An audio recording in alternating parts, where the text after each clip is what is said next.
When you distance yourself from God. And how do you do that? When you stop listening to God through His Word.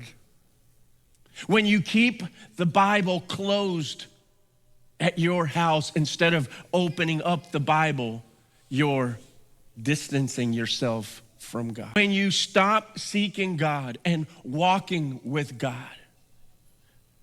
you stop walking in His presence. And that means that you step away, you step outside of God's protection, God's favor, God's blessing, God's power. Lamentations reminds us that our hope in God is greater than the world's afflictions. He says, I call this to mind, and therefore I have hope.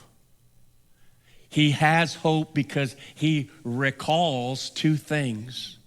He calls to mind, first of all, God's person, who God is.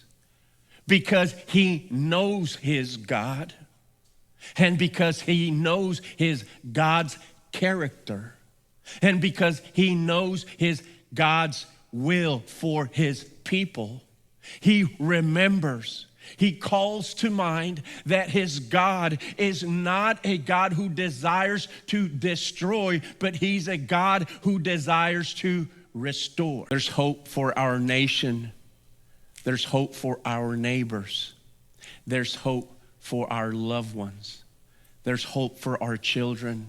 There's hope for our grandchildren. There is hope.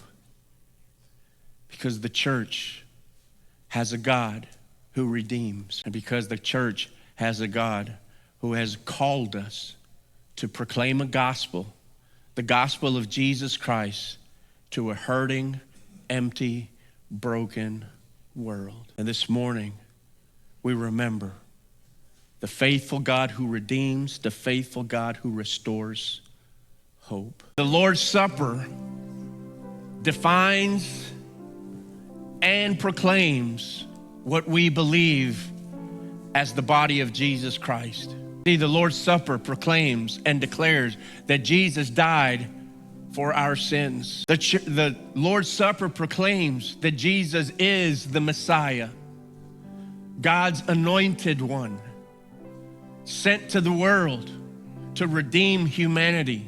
You see, the Lord's Supper proclaims that Jesus will return.